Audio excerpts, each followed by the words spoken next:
Madame, Monsieur, bonsoir et merci de nous rejoindre sur France 3 Corse via Astier, là pour ce nouveau numéro d'Inquiest. Nous allons ce soir parler politique et le sujet est fourni au lendemain des élections départementales et à 8 mois de l'élection territoriale. Nous parlerons rapport de force, stratégie, mais aussi crise politique à Bastia et démarche entre les élus corses et le gouvernement à Paris. Pour évoquer ces sujets pointus, 3 journalistes sont les invités d'Inquiest. Jean-Marc Raphaël, il est spécialiste politique de Corse Matin. Bonsoir. Bonsoir. Merci d'être avec nous. Michel de Gentil, qu'on ne le présente plus et qu'on entend sur les ondes de RCFM. Bonsoir. Bonsoir. Et le rédacteur en chef de France 3 Corse, Paul-François Thor. Bonsoir. Bonsoir. Merci. Alors, je vous propose de débuter notre débat par les élections départementales avec la Haute-Corse. On dira que c'est un peu plus facile. On parlera de la suite après, avec l'élection, la réélection de François Hollande. Il est dans son fauteuil de président, avec une majorité accrue. Il ressort renforcé.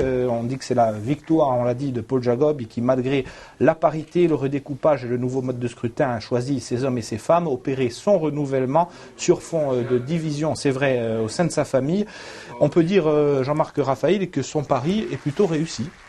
Oui, son pari est réussi. Ce n'était pas évident, surtout pour François Hollande, puisque tout le monde avait les projecteurs braqués sur l'élection, évidemment, dans le Cap Corse. Oui, donc on peut dire que Paul Jacob a réussi. C'est important pour lui à la fois pour les législatives, mais avant même pour les élections territoriales, parce que il sauve le département. C'est d'abord une action sociale, mais c'est aussi un réseau de maires et un réseau de communes à aider. Et donc évidemment c'est très important. Alors il sort renforcé. Je dirais à 90% oui, puis non, parce que quand même, ensuite, il y a quand même une certaine hostilité qui s'est focalisée sur sa personne. Je pense à Hyacinthe Maté, à Jackie Padovagne, etc. Mais même s'ils ne sont plus là, on a l'impression qu'il va y avoir, dans ces élections territoriales à venir, peut-être l'émergence d'un front anti-Jacob. Un esprit de revanche. Que vont faire ces déçus, selon vous, Michel de Gentil? Moi, je dirais, pour revenir sur les propos de Jean-Marc Raphaël, c'est qu'on ne fait pas d'omelette sans casser des œufs. Hein, donc. Il a écarté Paul Jacob, entre guillemets, il a tué Hyacinthe Maté, politiquement. Il a écarté Jackie Padovagne. Entre-temps aussi, mais là on en parlera tout à l'heure, la maison de Soukaré, il s'est effondré, même si c'est des radicaux de gauche. Bon, on sait très bien que ce n'était pas forcément l'entente cordiale, toujours. Donc, le terrain se dégage devant lui. Et si on mettait ça sur une balance, on verrait que le positif l'emporte de beaucoup sur le négatif. Et c'est ça qui est important. Même depuis Ajaccio, il continue, même s'il s'en défend évidemment, de tirer les ficelles. Alors, ces déçus, vous pensez qu'ils peuvent continuer sur cette voie-là, se regrouper pour la territoriale? Écoutez, moi je me souviens au soir du premier tour des départementales avoir interrogé Hyacinthe Maté, qui était forcément assez secoué, et je lui demandais tout simplement, vous êtes fini? Elle a dit non, je vais essayer de rebondir pour les territoriales. Moi, ça me paraît quand même bien difficile, oui, parce que se fédérer, c'est quand même des attelages pour le moins hétéroclites, comme on en a vu d'autres. Hein. C'est vrai, c'est difficile parce qu'électoralement, ils ne pèsent pas grand-chose. Mais je pense qu'ils peuvent constituer une sorte de force d'appoint avec le Front de gauche ou les socialistes qui sont entrés en dissidence et d'autres encore. Mais ce qui est de remarquable, puisqu'on évoque le cas de Paul Jacob, c'est le PRG. Le PRG, je dirais pas qu'il est aux abois, il est aux abonnés absents, quoi. Il a disparu de cette institution. Avec le départ des élus de Bastia notamment, les vieux élus, les vieilles personnalités de la cité bastiaise, mais aussi, avant le PRG était incarné par 2 grandes figures. D'un côté, il y avait Paul Jacob, et de l'autre côté, Émile Soukaré, qui en plus représentait chacun un courant bien distinct. Émile Soukaré a décidé de se retirer de la vie politique. Paul Jacob a lui décidé de se mettre en marge du PRG. C'est quand même assez étonnant. C'était une grande force politique de la Corse, historique, et là, elle a complètement disparu du paysage. Alors, Paul-François Thor, François Hollande dit incarner un nouveau visage à la tête de ce Conseil général. Est-ce qu'on peut véritablement y croire, puisqu'il est quand même conseiller général depuis 92 hein. On verra dans le ça. Pour l'instant, on ne peut pas faire le bilan de François Hollande du nom, puisqu'il commence, mais je suis tout à fait d'accord avec ce que dit Jean-Marc et Michel, dire qu'il y a vraiment une composition qui n'est ni de droite ni de gauche, puisque Paul Jacob prend de Buchberg et de droite, Jude, il choisit Vecchioni par rapport à Costa, il soutient Hillerus contre Yasamate. Donc c'est vrai que je crois qu'on ne peut plus raisonner en termes gauche-droite nationaliste aujourd'hui. Il y a un éclatement de ces clivages-là. Surtout avec Paul Jacob. Alors, Jacob, comme une division dans le sud, ça c'est autre chose, mais au nord, évidemment, il conforte ses positions par rapport à la législative et par rapport au territorial. Est-ce que ça fait une politique? C'est encore autre chose. Pour l'instant, c'est sur des hommes, c'est sur des pratiques, on va dire, qui sont quand même dénoncées. Il faut savoir. Alors, François Hollande, homme neuf, est-ce qu'il y aura au cabinet de François Hollande des gens qui filtreront l'entrée, comme ça se faisait pour Castille ou pour Jacob, je ne sais pas, il y aura des puissances occultes comme ça existait, c'est encore autre chose. Pour l'instant, François Hollande, plein de bonnes intentions, dit moratoire sur l'emploi. Le lendemain, encore ce matin, un grand quart, le département recrute. Moratoire sur les dépenses, un double page sur le département aujourd'hui dans encore ce matin. La pratique, Viadiane n'a toujours rien à la parce que là, pour l'instant, je me demande de voir. Donc. Moi, pour rebondir sur ces propos, ce que je veux dire, c'est qu'une chose est acquise. La capacité manœuvrière que l'on connaissait et que l'on reconnaissait à Paul Jacob, eh bien, elle s'affirme chaque jour de plus en plus. Qu'on l'aime ou qu'on l'aime pas, c'est pas la question, mais il faut reconnaître qu'il est fort. Il y a un talent qui dépasse celui de François Jacob. Jacob était dans son domaine de PRG. Aujourd'hui, il a éclaté toutes les formes politiques. À l'Assemblée de Corse, d'ailleurs, les nationalistes de Corsica Libre s'abstiennent sur le budget. Et sans avoir mis un pied sur le terrain, quand même. On ne l'a pas vu pendant cette campagne. Tout à fait. Il s'est fait discret. On peut pas dire. Il a gagné quasiment tous les cantons, pour pas dire tous, parce que dans le canton de Bastia 3, je pense pas qu'il ait soutenu Martelly, comme on a pu le croire à un moment donné. Dans ce départemental, Sébastien, je veux dire une chose. Les nationalistes ont été absents, sauf que Corsica Libre, il a fait un bon score. Ils ont fait un bon score de partout où ils étaient présents. Je pense que c'est à noter. Et Fermo Gross, alors ça a été un peu bizarre. On a des candidats à Bastia dans la majorité, on n'en a pas ailleurs. Je pense que là-dessus, c'était difficilement lisible pour les électeurs.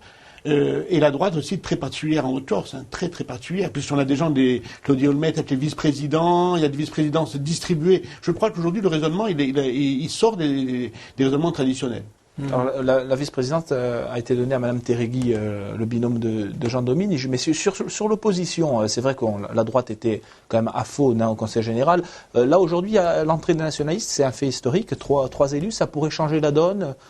Je ne pense pas que ça changera la donne. D'abord parce que, pour revenir à Paul Jacob, il a installé, entre guillemets, un président qui est favorable à la suppression du département, ce qui est quand même assez un comble pour un président. Mais en même temps, ils ont voté une motion demandant à ce que le département reste. C'est là aussi l'ambiguïté, motion déposée par Pierre Jong dans la précédente mandature.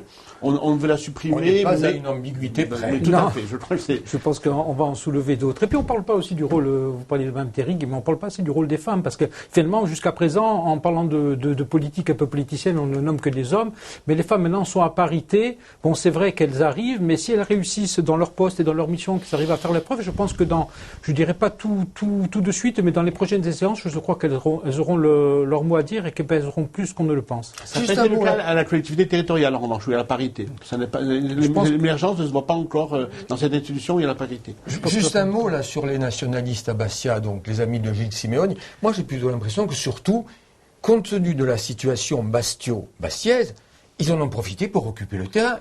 La nature ayant horreur du vide, il y a des places à prendre. Ben, ils y sont allés et ils ont pris les places. Qu'importe le flacon, pourvu qu'on ait l'image. Ça a même conforté, ça a validé cette expérience bastiaise, en tout cas. En tout cas, c'était la suite logique du pacte municipal, donc c'est pas non plus l'avènement des nationalistes au Conseil général. Non, ça valide. Voilà, c'est ça. Alors, une des conséquences, on dirait inattendues, de cette élection départementale en Haute-Corse, c'est le clash au sein de la mairie de Bastia, puisque cette élection a été le détonateur d'une crise politique majeure qui est encore en cours à Bastia, et au sein de la communauté d'agglomération. La visite, on le voit sur ces images au soir du deuxième tour de François Tate et dans les locaux du conseil départemental, au cœur de ce que ses alliés nomment le système Jacob, a fait naître un feuilleton sans fin. Donc, demande de démission, communiqué, vous avez suivi tout ça. C'est en gros cette visite la goutte d'eau qui a fait déborder le vase, puisqu'avant ça il y a eu des frictions en répétition, des prises de position en séance publique, notamment de François Tate. Donc Michel de Gentil, sur cet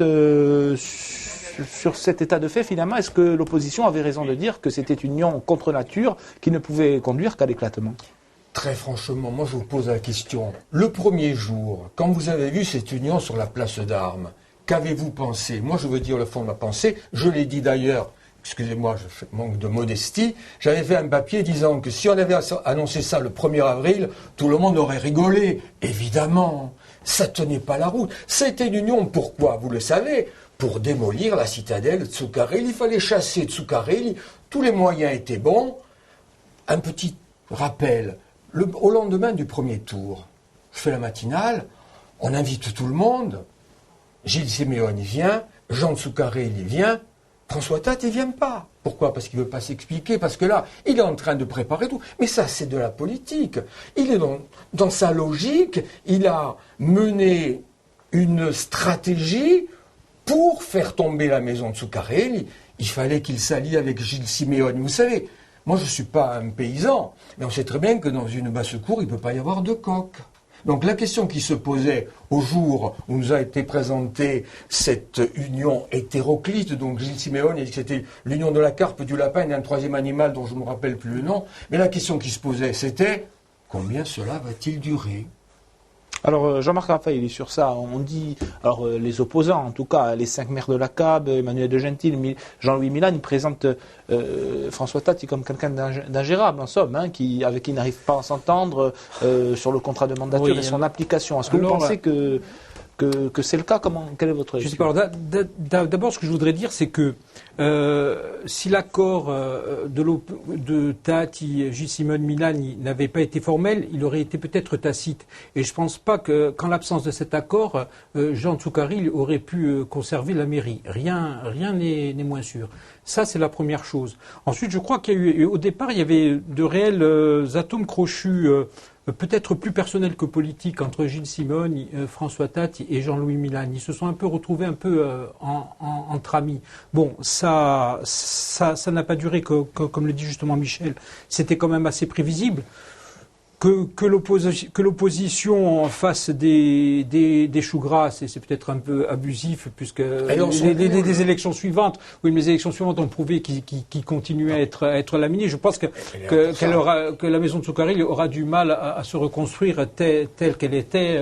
Il faudra peut-être encore un demi-siècle pour ça, quoi. Et donc, je pense que cette crise, elle est naturelle, mais je pense que c'est plutôt les grandes manœuvres pour les territoriales qui ont commencé. Et ça, c'est quand même un paradoxe, parce que finalement, on voyait dans ces prochaines territoriales des listes de projets. Je suppose qu'on en parlera tout à l'heure. Et là, le fait qu'il y ait cette rupture et cette cassure, c'est vraiment un coup dur pour ceux qui défendent les consensus, les compromis, parce qu'on dit c'est l'intérêt général des Corses qui compte, etc. Et là, ça porte un coup dur, parce que ça va porter un coup à la crédibilité de la démarche, surtout aux yeux de l'opinion publique. Et pourquoi ce qui marcherait pas à Bastia ne marcherait forcément pas pour diriger la collectivité. C'est en gros François Tate qui se rapproche de Paul Jacob et qui sera sur la route de Gilles Siméon. Moi, je n'en sais rien, parce que François Tate a annoncé que le mouvement qu'il avait créé présenterait sa propre liste. Alors, on le verra. Je pense pas vraiment qu'il y ait encore des rapprochements. François Tate est dans une position vraiment délicate, mais c'est pas lui qui a lancé la polémique. C'était une polémique lancée à la hussarde par ses partenaires. Et lui, il en est un peu victime. Maintenant, il s'en défend, il dit qu'il veut rester. Alors finalement, ça va être assez curieux à suivre, parce que maintenant, quand on va aller couvrir les réunions de la CAB ou de la ville de Bastia, on ne va pas s'intéresser aux sujets qui sont traités, mais on va épier les uns et les autres et les comportements. Et c'est très dommageable pour la gestion de ces collectivités. Juste une petite précision. L'affaire, elle a éclaté récemment. Mais rappelez-vous, c'était l'année dernière, peu de temps après l'élection, après donc la victoire de cet attelage. La grande manifestation qui est à Bastia, qui dégénère à paix, il y a des voitures brûlées, tout. La manif terminée, François Tate qui fait un communiqué incendiaire qui condamne. Le maire de Bastia, il était complètement pris de court.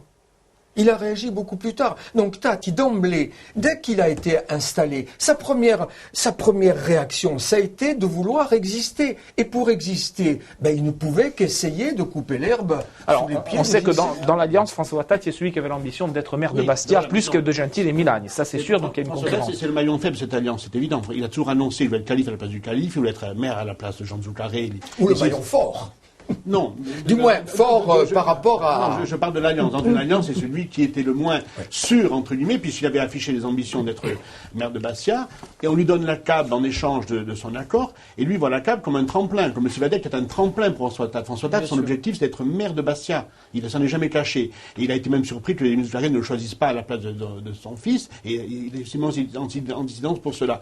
Dans cet accord de Bastia, Michel a raison de rappeler, la manif, c'est quelque chose d'important, et ensuite, tout ce que François Tati a fait, c'était de se démarquer, de dire la CAB est un outil politique et non pas technique, donc je suis le super maire.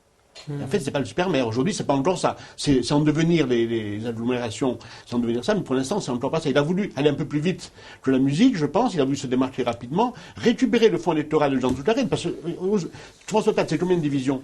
C'est 14% avec De Gentil. Faut se rappeler. C'est vrai, oui. Il fait De Gentilly. Oui, de Gentil. Il fait 14,36, je crois, Gilles Siméon fait 32, donc il est loin du compte. Et il sait qu'il y a un fonds électoral à récupérer, mais c'est le plus loin, c'est peut-être, il y a peut-être des atomes crochus entre eux, mais idéologiquement, c'est le plus loin de Gilles Siméon. Il n'a pas varié, François Tati non plus. On sait que c'est un républicain, qu'il n'est pas d'accord sur la co-officialité, il n'est pas d'accord sur le président, il est dans ce créneau. Le problème, c'est que pour les territoriales, il va vite se tourner. Il a plus en face de lui Simon Renouche qui peut être son pendant dans le Sud, il a disparu des écrans politiques. Avec qui va-t-il faire alliance? Il a peu de chances, sinon de rejoindre le champ de Jacob, d'avoir un espace. Une question à propos de ces territoriales. On a parlé de Paul Jacob, on a parlé de François Tati. Quid de Jean Zoukaré? Il devrait mener une liste avec le PRG réel, a priori. Alors, qu'est-ce qu'on en fait? C'est quand même... un analyse historique avec Nicolas Alphonse. Disons que cette gauche modérée, comment va-t-elle arriver à se rabiboucher? Je ne sais pas, Paul Jacob, et comment va-t-il parvenir, peut-il parvenir à concilier les inconciliables? Il a fait au troisième tour des territoires la dernière fois. Il a quand même réussi à réunir les socialistes, les communistes, les radicaux de Zoukaré, c'est là que Jean Zoukaré a été propulsé à la DEC. Ça, il sait faire, Paul Jacob. C'est de la haute voltige. Oui, mais il saura faire avec d'autres groupes. On va le voir, je pense, très rapidement. Pour revenir à François Tati, juste une dernière précision. On a dit qu'il était dans une démarche politicienne, et c'est tout à fait juste. Mais il faut dire aussi qu'il a été rattrapé par la situation de la CAB et le déficit qui est très lourd. On va parler... On se rend compte que c'est pas aussi clair que ça. On se rend compte qu'un an après, si on fait un bilan de ce qui a été fait, la mairie, pour l'instant, bon, pas jugé sur un an, évidemment, mais on se rend compte que le conseil municipal, on dit on n'a pas trouvé des comptes aussi clairs que ça. La CAB, n'en parlons pas, puisqu'on sait que la situation est catastrophique. Oui. Et la mairie de Bastia, alors qu'on a loué pendant des années la gestion du Zoukaré, aujourd'hui, manifestement, c'est pas aussi clair que ça. Au niveau de la CAB, il y a un déficit important. Alors justement, c'est autre conséquence. Au-delà de la mairie, il y a eu cette session animée du budget de la CAB. C'était la semaine passée à Bastia, avec un désaccord entre le président François Tati et les 5 maires de la communauté d'agglomération qui lui ont demandé une nouvelle fois de tirer les conséquences de ce désaccord et qui lui ont retiré sa confiance. François Tati compte rester jusqu'en 2020. On écoute un petit extrait des échanges, on en parle tout de suite après. Vous avez ces jours derniers fait le choix délibéré de la polémique publique, prétendant avoir raison seul contre tous, plutôt que de vous interroger sur les raisons de votre isolement politique et sur la lourde responsabilité qui est la vôtre dans la crise politique que traverse actuellement la communauté d'agglomération de Bastia. Nous nous voyons donc contraints de vous le dire publiquement. Vous avez perdu la confiance de la majorité communautaire. Comment pourrions-nous avoir confiance dans la mise en œuvre de ce budget auquel vous n'adhérez pas? Il vous reste donc à en tirer toutes les conséquences politiques. Vous devez partir. J'ai indiqué, et je maintiens que j'ai été élu jusqu'en mars 2020, et ceux qui ont l'ambition de prendre la suite devront patienter un petit peu. Alors Jean-Marc Raffaelli, il perd la confiance des 5 maires, il est en désaccord avec le budget qu'il doit mettre en œuvre. Alors il peut rester, techniquement on l'a compris, il peut rester, on ne peut pas le démettre. Politiquement, est-ce que c'est tenable ? Eh ben oui, parce que s'il se retire et qu'il démissionne, il sera encore moins exposé médiatiquement qu'il ne l'est aujourd'hui. Alors l'exercice est difficile. Mais, comment dire, la responsabilité de cette crise, elle est collective. Hein, et je pense que ce n'est pas Tate qui va perdre, c'est tout le monde qui y perd. Hein, surtout en crédibilité, parce que ça risque de bloquer l'institution. Si le budget avait été rejeté, il aurait fini entre les mains de la Chambre régionale des comptes, donc de l'État, ce qui aurait été un comble lorsqu'on sait qu'il y a les nationalistes à la tête de la gestion. Moi, je pense que vraiment la responsabilité est collective.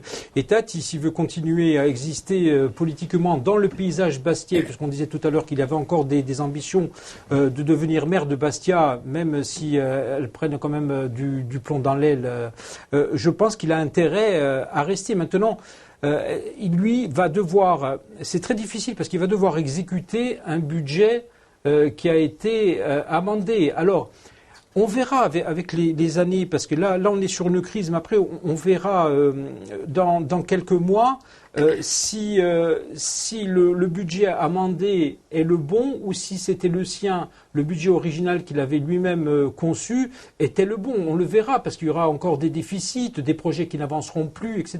On le verra assez rapidement. Est-ce que, rapidement, avant de passer au département de la Corse du Sud, est-ce qu'on peut parler d'échec du rêve Simeone, c'est-à-dire de cette alliance qui veut reproduire à la territoriale, après un an de mandature, rupture ? Je ne sais pas si c'était un rêve à Bastia. À Bastia, c'était le passage obligé pour être maire de Bastia. Il n'avait pas d'autre choix, sinon de prendre le risque de perdre contre Jarel, alors qu'il avait perdu 2 fois contre Jarel. L'échec, on verra sur le bilan, ça c'est pas au bout d'un an que là se juge, c'est sur la durée. Oui, on verra sur les projets, est-ce qu'on va circuler mieux, est-ce qu'il y aura des parkings, est-ce que les poubelles seront ramassées, les gens, le quotidien des gens, ils ont monter, ça on le verra. C'est un échec de cette union, forcément. On savait qu'elle allait venir, on ne pensait pas aussitôt. Au bout d'un an, oui, c'est on pensait très bien, on savait très bien que l'un ou l'autre, ça ne pouvait pas tenir, puisque les intérêts sont divergents. Moi, j'étais surpris par la violence et par la rapidité de ces divisions, mais c'était écrit dès le premier jour, évidemment, parce qu'il n'y a aucun atome crochu politique, je parle bien de politique, entre Gilles Simeone et François Tate qui sont aux antipodes. Je crois évidemment aussi qu'on ne peut pas parler qu'il y a eu un rêve de Gilles Simeone à 6 ans d'échéance. Ce qui est sûr, c'est qu'aujourd'hui, Gilles Simeone, il est le maire de Bastia. Ça veut dire que sa position aujourd'hui, elle est bien plus forte que ce qu'elle n'était avant qu'il ne s'empare de la mairie. Ça, c'est une donne importante. Alors, on parle maintenant de la Corse du Sud, du département de la Corse du Sud. Là, peu de place au suspense dans un premier temps. La droite hégémonique est parvenue ensuite à se diviser pour le fauteuil de président. Pierre-Jean Luciani a été élu au bénéfice de l'âge après un score d'égalité 11 partout entre Jean-Jacques Panouze et Marcel Francic, qui se livrent un combat acharné en vue des prochaines territoriales. Et si on voit un peu plus loin, Paul-François Torre, peut-être aussi en vue des législatives. Oui, avec Camille de Rocazère dans le viseur. Je crois, c'est l'analyse que nous faisons à la rédaction depuis quelque temps, je crois qu'à travers cet épisode, c'est vraiment le duel Francic et Rocazère qui était en place. Il y a une revanche à prendre de la part de Marcel Francic, il faut se rappeler, faire un petit peu d'histoire pour les plus jeunes. En 2002, Roland Francic est député, puisque Jean-Paul Rocazère est décédé, c'est son suppléant. Et il se présente, Camille de Rocazère se présente et gagne cette élection législative. Depuis, il y a un air de revanche. Marcel Francic se fout de la politique, en fait. Marcel Francic fait de la politique parce qu'il faut en faire familialement, mais c'est pas un homme politique, il fait des affaires ailleurs. Mais il le fait, je pense, par tradition, par filiation. Donc il veut être président du Conseil général, comme l'a été papa, et il veut être député. Alors, l'homme à abattre, c'est Camille de Rocazère. Et pour la battre, il faut avoir des forces. Il faut s'installer au perchoir du département. Et je crois que il s'est passé quelque chose. Alors, on dit la droite. Là aussi, j'avais des gens sans étiquette. Les conseillers départementaux, comme on dit maintenant, sont sans étiquette. Mais le clivage n'est pas du tout politique, c'est une histoire d'homme. Jean-Jacques Panouze a un très bon bilan. Tous les maires le disent, ça s'est bien marché.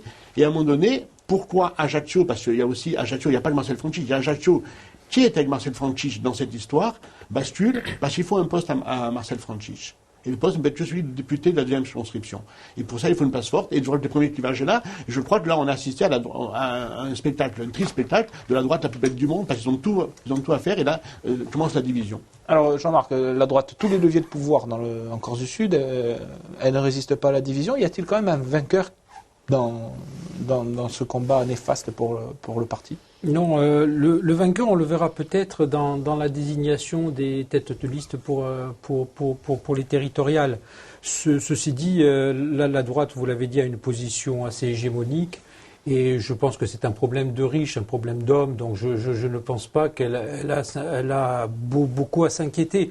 Et je pense qu'à un moment, et peut-être même plus vite qu'on ne le croit, Nicolas Sarkozy va mettre le nez dans les affaires ajacciennes et arbitrera aussi bien pour l'un aussi bien pour le département que pour les territoriales. Mais Jean-Marc, moi je mets des images, rue de Lille, au siège du RPR, où on voyait Jean Badjogne, Paul Natal, Jean-Paul Rocazère, il n'y avait pas d'investiture.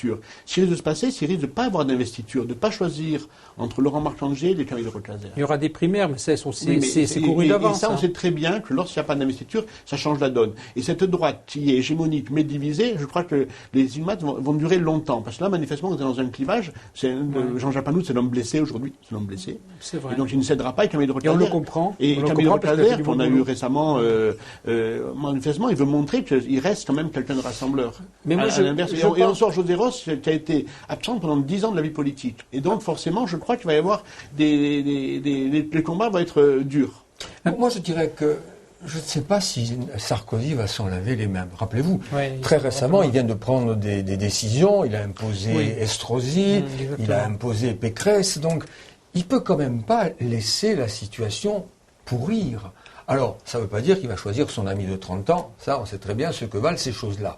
Mais n'empêche, peut-il laisser ces gens s'entre-déchirer avec tout ce que cela peut porter en germe? Parce que vous avez fait de l'histoire. Moi, je me rappelle, quand j'étais jeune journaliste, quand Jean Botz, il s'était fait dessouder par les bonapartistes. Et puis, demandez à Jean Badjogne pourquoi il n'a jamais été élu député, entre autres. Donc, bon, c'était hier, ça ne veut pas dire que ce sera la même chose demain, mais quand la politique se résume à une sorte de bouillon de culture, un bouillon de culture, ça sent pas toujours très bon, et ce qui peut en sortir, parfois, peut être néfaste. Alors moi, j'ai plutôt l'impression que du côté de Paris, ils vont dire, bon, je prends le sifflet, la récréation est finie, et pour Alors l'investiture, elle sera donnée le 7 mai. Moi, je pense qu'il y aura une investiture. Je pense qu'il y aura une investiture parce que Sarkozy est en train de refaire le parti, donc avec un nouveau cycle, etc.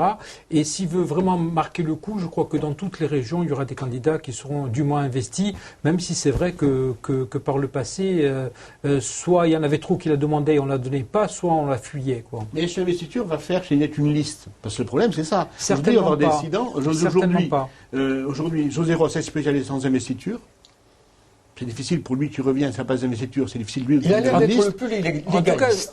En tout cas, j'ai remarqué que dans l'interview qu'il nous avait accordé pour annoncer qu'il revenait en politique et qu'il avait des ambitions pour l'Assemblée de Corse, j'avais remarqué qu'il avait cité, je ne sais plus, 5 ou 6 fois le nom de Nicolas Sarkozy. Qu'il n'aimait pas du tout. Voilà, ce qui était jamais arrivé. Très bien de la période Sarkozy. Vraiment, José Ross, c'était l'homme banni. C'était pas du tout quelqu'un qui était dans un petit papier de Sarkozy. Mais ça, c'est par l'intermédiaire de Laurent Marcangeli. Oui, exactement. Est-ce qu'aujourd'hui, s'il n'a pas investi, il a intérêt à y aller, José Ross. Parce qu'il y aura des quoi prendre s'il n'est pas investi. Et est-ce que Camille Rocazère, lui, peut se permettre de dire de ne pas y aller, investi ou non? Est-ce que Laurent Marcangeli a l'oreille de Nicolas Sarkozy, alors mais il avait tant qu'il était fédérateur, tant que c'est lui, il a réuni la droite ajaccienne, jusque-là, oui. Mais là, dans l'échec des départementales, il a été médiateur. Ça n'a pas marché. Oui, et vrai. Tous les conseillers d'Ajaccio ont pris fait et cause pour Franchich. Donc là, il a pris la première fois. Mais ça n'enlève son parcours est un peu écorné. Ça n'enlève pas ses victoires à Ajaccio, législatives, etc. Elles sont très importantes. Le rôle de rassembleur, il a fait jusque-là. Et là, peut-être, c'est la petite marque qui va peut-être un petit peu faire franchir, c'est ça. Juste un mot. Tout à l'heure, vous parliez de division. Je rebondis là-dessus. José Ross, s'il n'a pas d'investiture, combien de divisions? Il n'a même pas 3 compagnies. Enfin, alors, on va écouter Camille de Rocazère. Il était invité de Contraste au dimanche dernier. Alors, on disait que José Ross il serait investi, si on en croit Laurent Marcangeli. Il réagit à ce propos. On en discute tout de suite après. En politique, il faut s'attendre à tout, déjà. Voilà, il y a toujours une surprise à un moment donné. José Ross est ajaccien. José Ross représente pour Laurent Marcangeli, j'ai bien compris, une capacité qui serait à se projeter plus loin que moi, alors qu'on n'a même pas parlé de sur quoi on va se projeter. Et lorsque je vois que certains imaginent déjà le 3e tour ou le 4e tour, moi je suis sur un premier tour où il faut arriver en tête, gagner et rassembler sa famille politique. Aujourd'hui, je le vois, nombre d'élus que je rencontre ou qui m'ont sollicité, c'est de dire « mais où est-ce qu'on va ?» Bon, est-ce que je n'ai pas vocation à rassembler au moins autant que ceux qui ont parfois un peu trop divisé? Est-ce qu'il peut, on a déjà répondu en partie, mais avoir plusieurs listes? On sait aussi qu'une des velléités, c'est Jean-Martin Mondolone qui a comme but unique la territoriale. Ça va être compliqué pour arriver en tête pour la droite. Qui est un garçon intelligent et plein d'idées, ne va pas faire un résultat mirobolant, mais ça sera une force d'appoint. Mais ce qui est extraordinaire quand j'entends Camille de Rocazère, comme j'avais interrogé il y a quelques mois aussi Santini et d'autres, et José Ross, etc., alors ils disaient tous la même chose. Tout avait commencé par un repas où ils étaient une dizaine. Et ils avaient dit... On laisse les querelles de personnes de côté, on prépare d'abord le projet et après on voit qui est le plus apte à le défendre et à le porter devant les électeurs. Et c'est évidemment l'inverse qui se produit. Comme d'habitude, je veux dire. Donc, c'est assez extraordinaire. Alors, c'est un match serré parce que Camille de Rocazère est une bête politique. Il a une grosse assise électorale. José Ross est quelqu'un de très brillant. Je rappellerai quand même qu'il y a quelques années, c'est lui qui avait lancé l'idée d'un article 75 bis pour l'inscription de la Corse dans la Constitution, qui avait été reprise après. Donc, c'est quelqu'un de très intelligent, de très ouvert. Alors, vraiment, c'est pas eux qui vont jouer. Mais c'est dans la périphérie, ceux qui vont les soutenir, c'est là que ça va se jouer, avec notamment aussi bien au niveau local qu'au niveau national. Alors, la campagne, elle est déjà quasiment lancée. De toute manière, ça va aller très vite. Dans 8 mois, on va voter. Il faudra compter aussi, dans le camp de la droite, sur le Front National, qui a fait des résultats, même y compris au départemental. C'est un fait notable. Et qui sera encore en lice cette fois-ci. Il a une capacité plus que de nuisance, le Front National. Aujourd'hui, il s'est inscrit chez nous, comme il s'est inscrit sur le continent. Bon, à des degrés moindres. Mais c'est vrai qu'il va représenter quelque chose. Et puis à un moment donné, peut-être que ces voix vont intéresser beaucoup de gens. Vous parliez des listes qui pourraient y avoir à droite. Oui, il y a des gens qui seront présents, mais il y en a d'autres qui ne pourront pas l'être. Imaginons que Camille de Rocazère n'ait pas l'investiture. Est-ce qu'il va prendre le risque, lui, député, à ce moment-là, de conduire une liste? On peut se poser la question, mais c'est déjà beaucoup plus hypothétique. D'autres iront sans aucun doute. Mais après, les principaux intéressés, en tout cas les deux, c'est différent. Le Front National, je crois qu'aujourd'hui, ça y est, il est inscrit dans le paysage. C'est plus un vote protestataire, c'est plus un vote. Aujourd'hui, je crois que sur la durée, parce que avant il y avait une grosse histoire au présidentiel, beaucoup moins dans des scrutins locaux où la personnalité joue. On a vu sur le départemental des gens qui ont donné de nulle part, simplement des noms qui font 20-25%.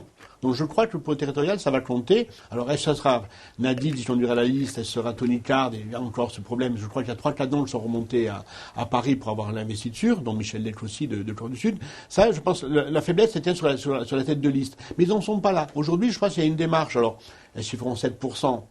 Ils font 8% parce qu'il va y avoir même. C'est important sur le seuil, bien sûr. Une douzaine de listes. Il va y avoir même une douzaine de listes. Bien sûr. Le scrutin va être difficile. C'est pas comme au départemental, il y avait 2-3 candidats. Ça va être plus difficile. Mais je crois qu'ils vont faire un score qui va être important, qui va compter. Qui va compter. Surtout si la droite est divisée. Il va y avoir aussi des déçus de ces tripatouillages à droite. Et il peut y avoir des reports de voix qui se font. Moi, je crois qu'aujourd'hui, ils sont inscrits dans le paysage. Mais c'est vrai que par rapport à ce qui se passait encore quelques années, aujourd'hui, ils n'ont pas un leader, ils n'ont pas une figure de proue. Ils ne sont pas structurés aussi. Le parti n'est pas structuré. Mais aussi, ils n'ont pas une figure de proue. Et malgré ça, les histoires qu'ils font dans des scrutins où justement la personnalité compte. Moi, je vois dans le canton où je vote, 23%. On ne sait même pas qui est le candidat. On ne sait même pas qui est le candidat. Alors on va parler un peu de la gauche, on en a parlé tout à l'heure et du choix de Paul Jacob. Alors il ne semble pas parti pour s'appuyer à nouveau sur les communistes et le PRG réel. Est-ce qu'il va chasser un petit peu à droite? Alors comme il l'a fait en Haute-Corse, où on a vu des UMP, des divers droites venir fournir sa majorité qui est celle de François Hollande aujourd'hui? Moi franchement, je le crois. Voilà, moi je pense que c'est sa démarche. Non, c'est pas tellement des informations, mais déjà on le voit par défaut, déjà sur l'attitude par exemple d'un Gilles Simon ou d'un Jean-Christophe Angelini qui font tout pour prendre leur distance, ce qui est un peu quand même une forme d'ingratitude, puisque c'est Paul Jacob qui a réussi à porter sur le devant de la scène jusque devant le gouvernement les principales revendications des nationalistes, à commencer par par la langue et par surtout la collectivité unique. Et pourtant, donc il y a un net détachement de Juscelin qui est dangereux. On pourra peut-être en parler un peu tout à l'heure. Et je pense que Paul Jacob va plutôt se tourner vers quelqu'un comme par exemple comme José Rossi, parce que justement, on en parlait tout à l'heure sur la Constitution. Je pense qu'ils ont beaucoup de points de convergence. Ça ne sera pas formel. Si ça se fait, évidemment, ça se fera au troisième tour. Le problème, c'est le bilan de Paul Jacob à la collectivité territoriale. C'est un bilan catastrophique. À part les débats d'idées. Aujourd'hui, la collectivité territoriale, elle est quand même exsangue. Il n'y a plus d'argent pour la culture. On sait très bien de partout. Il n'y a plus de grands travaux qui sont menés. On en est où des déviations d'Olmet? Oui, on a fait la traversée de Saint-Pierre-de-Naco pour le Tour de France cycliste. Mais globalement, aujourd'hui, quels sont les grands chantiers?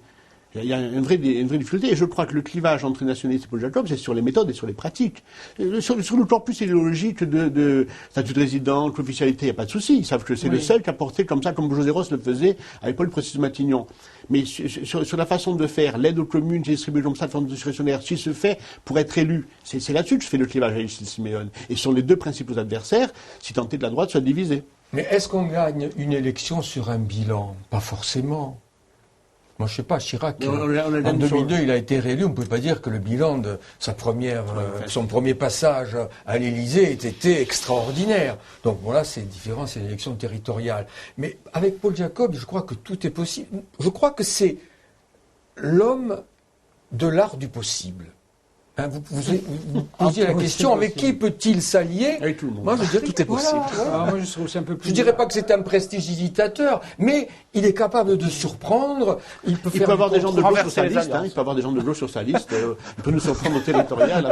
Je serais un peu plus nuancé que François sur le bilan. C'est vrai qu'il n'est pas très bon, mais d'abord, il y a des contraintes budgétaires. Alors, on peut peut-être davantage le reprocher sur sa méthode, ce que beaucoup lui reprochent. Ça, c'est possible, puisqu'il est assez autoritaire, assez hautain, oui, mais oui, exactement, soupolé. C'est un vu dans la gestion de voilà, sur le politiquement. Politiquement, il est très dur, à commencer par ses partenaires. D'ailleurs, est-ce qu'on sait pourquoi il se sépare un jour de Padovan et de Maté et de Claude? Pourquoi des gens qui sont ses affiliés, d'un coup, disparaissent de la scène? Pourquoi? Est-ce qu'on a une explication politique? Est-ce qu'il a trouvé mieux? Moi, ça m'intéresse. Pourquoi on fait de Jacques Claude président du parc et là, d'un coup, on n'en veut plus? C'est peut-être l'art, à un moment donné, d'utiliser, entre guillemets, les hommes ou les femmes. Oui, à un moment donné, donc, Monsieur X ou Madame Y va servir à un dessein quelconque, noble, pourquoi pas, on s'en sert.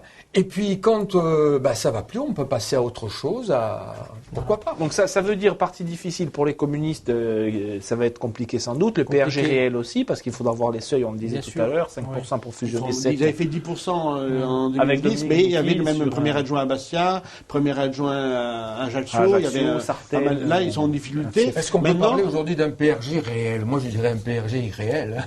C'est vrai, comme nous disait Jean-Marc. Pour les communistes, ça va être difficile. Maintenant, il y a un discours à tenir à gauche. En Corse, il n'y a pas de discours de gauche, à part le Front de gauche, à part les gens de la manque alternative. Sinon, il y a un discours à tenir. Est-ce que ça fait des électeurs? C'est autre chose. Surtout si Paul Jacob part avec la droite, il y aura une place pour les communistes. Il ne partira pas avec la droite. Enfin, des personnalités qui pourraient avoir. Mais justement, c'est une période assez complexe et passionnante à la fois, puisque les élections territoriales ont lieu dans quelques mois. On est en plein consensus et en pleine négociation avec le gouvernement. On sent que ça y est, là, il commence à y avoir déjà les premiers tirages, les premières affirmations des gens qui vont s'arrêter.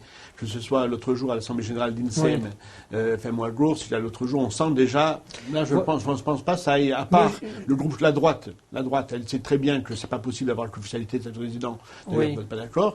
Il n'y a plus maintenant que les gens qui sont avec Paul Jacob, Pierre Chaumont, tout ça, qui continuent, enfin. Oui, c'est vrai, c'est tout, mais justement ça veut dire, c'est très juste, ça signifie que la campagne va se focaliser sur ça, sur les évolutions institutionnelles, sur la co-officialité, sur le statut de résident, etc. Et c'est un gros danger, moi, je pense, sur le plan démocratique, parce que les gens, les électeurs, c'est-à-dire ceux qui votent, ceux qui vont arbitrer cette territoriale, eh bien, comme il n'y a pas vraiment de connexion entre la transformation du paysage institutionnel et l'économie, c'est-à-dire la création de valeur ajoutée, d'emplois, de productivité, ils vont dire encore que ça va être une campagne un peu stérile, parce que ce qui intéresse les gens, évidemment, c'est qu'il y ait des améliorations économiques et sociales. Et on remarque déjà, même si les Corses votent encore beaucoup, hein, ils sont parmi les dans la moyenne nationale, ils sont encore à un niveau très très élevé, mais il y a quand même une certaine des affections. Et cette baisse, elle peut continuer, et on sent qu'il y a vraiment un décalage maintenant entre le discours politique et ce qu'attendent les gens. Parce que la connexion ne se fait pas, parce que sans doute que les élus ne l'expliquent pas assez non plus.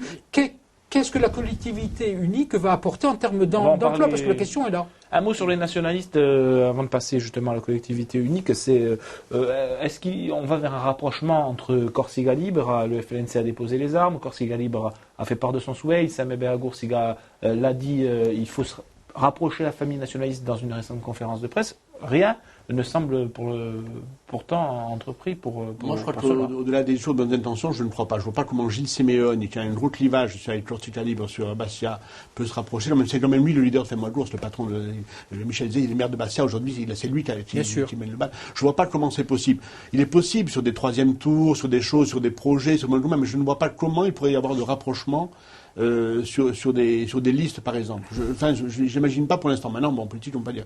Mais je crois que pour en revenir à ce qu'on disait sur la collectivité unique et avec le gouvernement, je crois que la campagne va être portée là-dessus, parce que Paul Jacob, il n'a pas été élu là-dessus du tout en 2010. Pas du tout. Il a fait un programme. Il avait les communistes, et Nicolas Alphonse lui reprochait souvent. Il a fait une autre politique.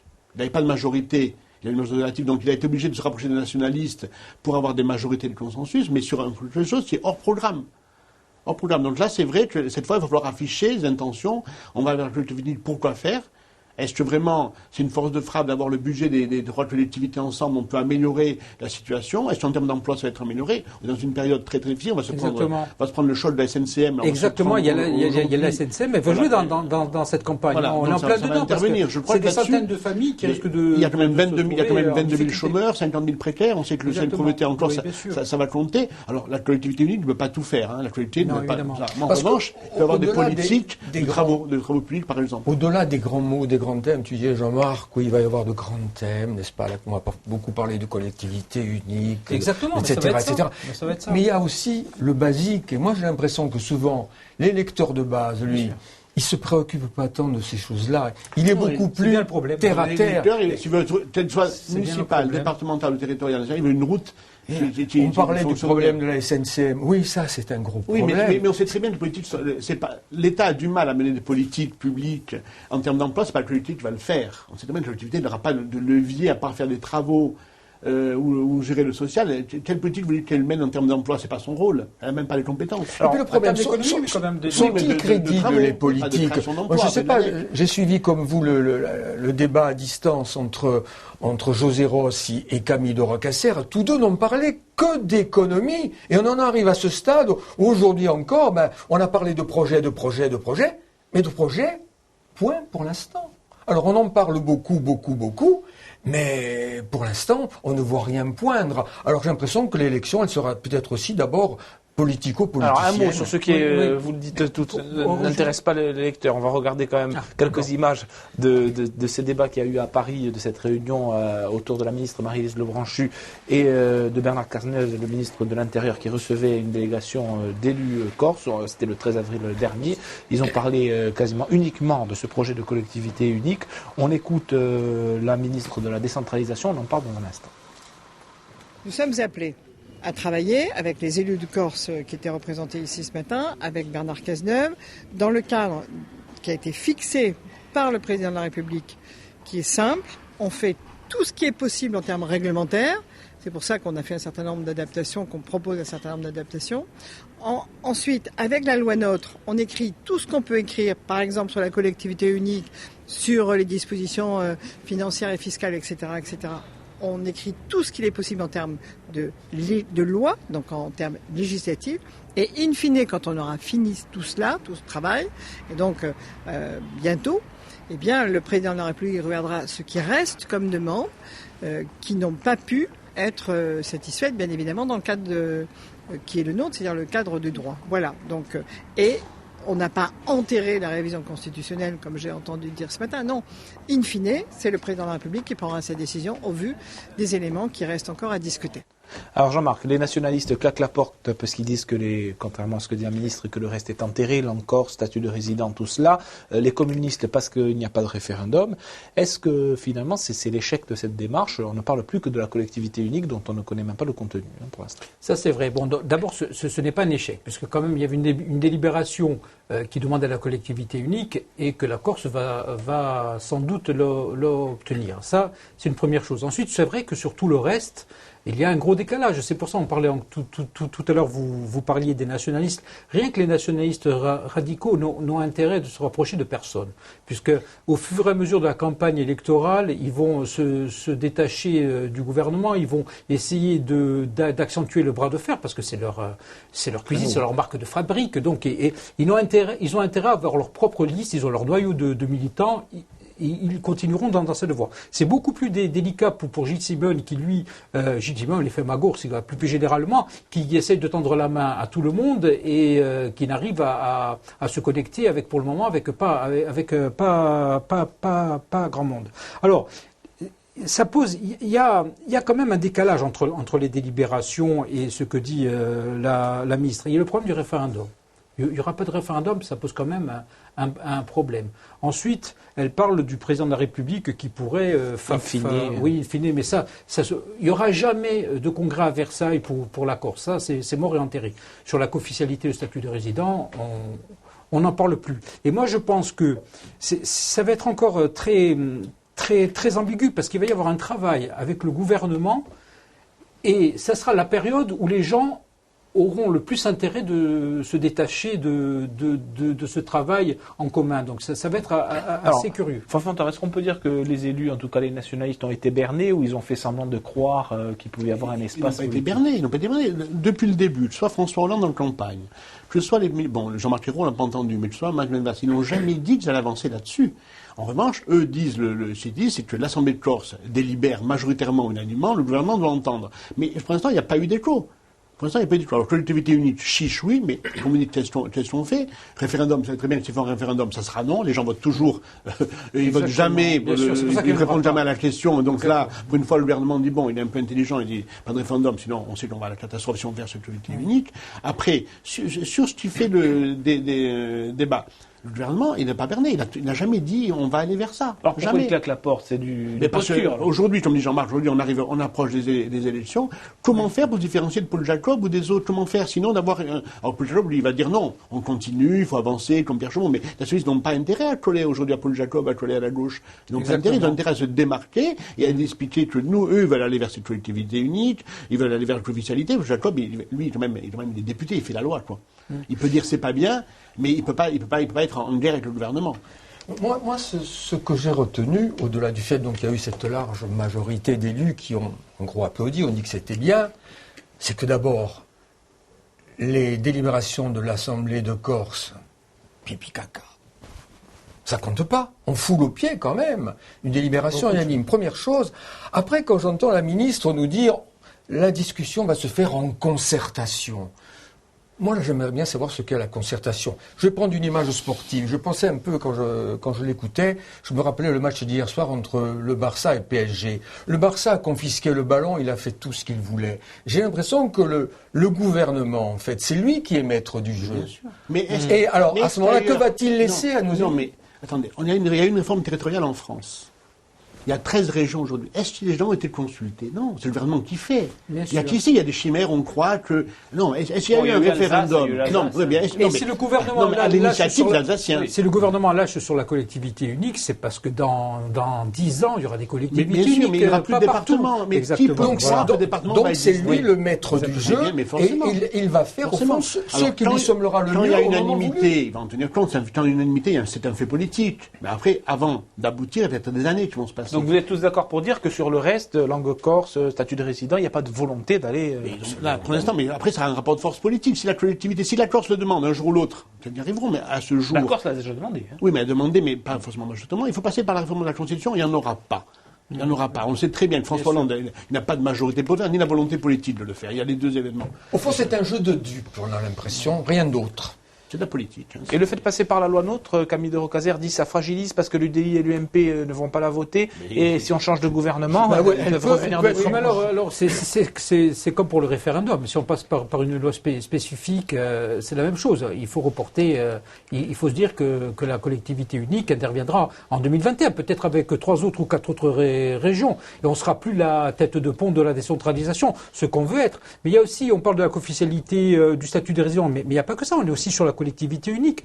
On sait l'importance de l'équilibre territorial et on n'a pas parlé de la Chambre des territoires. Alors, il y aura une représentation des territoires. On est 300 000. Il y a qu'ici, il faut équilibrer. On est 300 000, on a un quartier de Paris et on veut 3 chambres. Un Trajaxien et un Bastia que ça se passe. Mais faisons la collectivité à Bastia, qu'importe.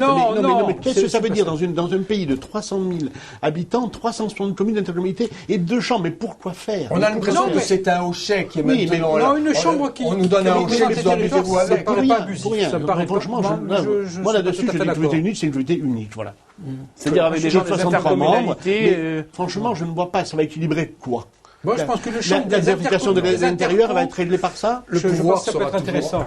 Non, franchement, là-dessus, je pense, là, on amuse les gens. Je crois que là-dessus, si on est sur dire, encore, on va en faire, en fait, on ne change rien, mais gardons les 2 départements en tant qu'affaire. Je crois que la solution va être de créer un office des territoires, comme il existe l'ODARC. Vous imaginez? Voilà, c'est la proposition avec des représentants des intercommunalités et des différents territoires. Merci. On arrive nous-mêmes en campagne. Je dirais que quoi qu'on en dise, on parle beaucoup de décentralisation, mais le jacobinisme a encore de bons jours devant lui. Pas le jacobisme, le jacobinisme. Et le jacobiste aussi, peut-être.